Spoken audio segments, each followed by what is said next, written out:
When the calendar turns to November, a single day emerges in the collective mind, All Saints' Day.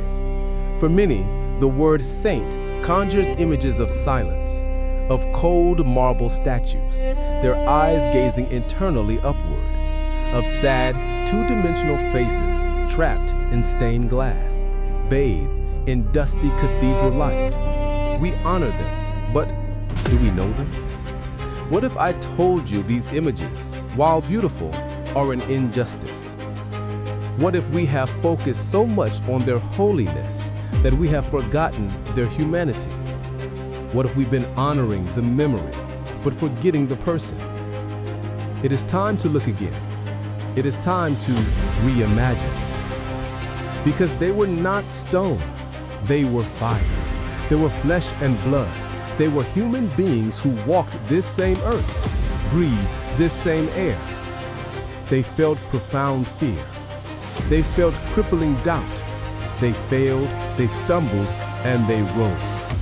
They were not born with halos. Their halos were forged in the fires of trial, sacrifice, and an extraordinary love. They were simply ordinary people who made extraordinary choices. This is their story. This is the army of light. Courage takes many forms, but perhaps its most visible form is the courage to face death. Let us journey to the Roman Empire, late 3rd century. Under the rule of Diocletian, this was the time of the Great Persecution, a brutal campaign to erase Christianity from the empire. To be a Christian was not just illegal, it was a death sentence. And in the very heart of power, within the emperor's own elite bodyguard, the Praetorian Guard, there was a man named Sebastian. He was a model soldier, strong, loyal, respected. But he had a secret. Take this quietly. He was covertly comforting the condemned, ministering to the dying. When his faith was discovered, he was brought before the emperor. He was given a simple choice: renounce his faith and live, or keep his faith and die. We all know how the story ends, the arrows. But what the paintings often miss is not the agony. It is the defiance. They tied him to a tree, but he stood tall. They shot him with arrows, but he did not curse them. The reimagined Sebastian is not a passive victim. He is an icon of spiritual resistance. He turned his instrument of torture into a symbol. He taught us that courage is not the absence of fear. It is the choice that something else is more important than fear. But not all battles are fought with arrows and steel. Not all empires are external. Some of the greatest, most dangerous conflicts are waged in the quiet of the soul.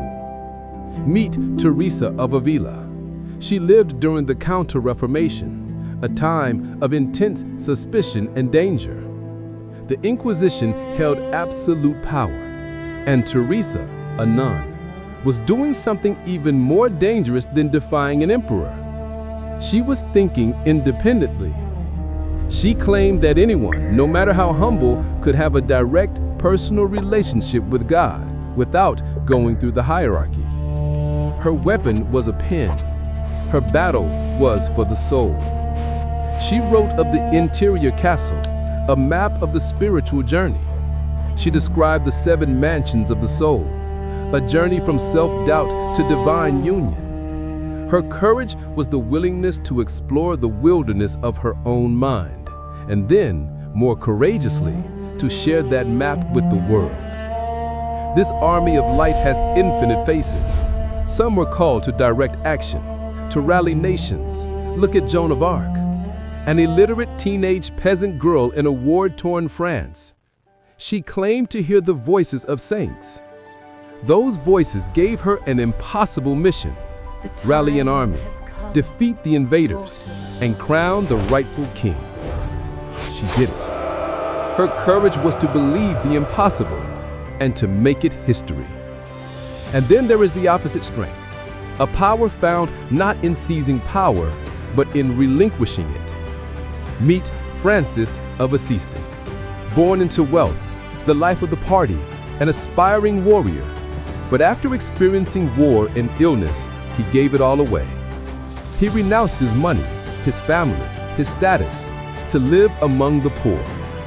He found God not in palaces, but in lepers, in a wolf, in the sun and the moon. The soldier, the scholar, the warrior, the pauper. How different they are. So what unites them? What makes them and thousands of others saints? It is the moment of choice. It is the instant when an ordinary human faced with fear or apathy or cruelty says no. And then, more importantly, says yes. Yes to compassion. Yes to truth. Yes to something greater than themselves. They are not perfect supernatural beings. They are mirrors. They are reminders of the extraordinary potential sleeping inside our very own humanity. Their legacy is not trapped in the past. It is here. It is now. It lives in every doctor fighting to save a life, in every teacher igniting a curious mind, in every activist standing up for justice, in every person fighting their own quiet, internal battle and choosing kindness. All Saints' Day is not just a memorial for the dead. It is a call to action for the living. Their stories are not over. They are waiting to be retold, to be reimagined. We will explore them all, one story at a time, one life at a time, one legacy at a time.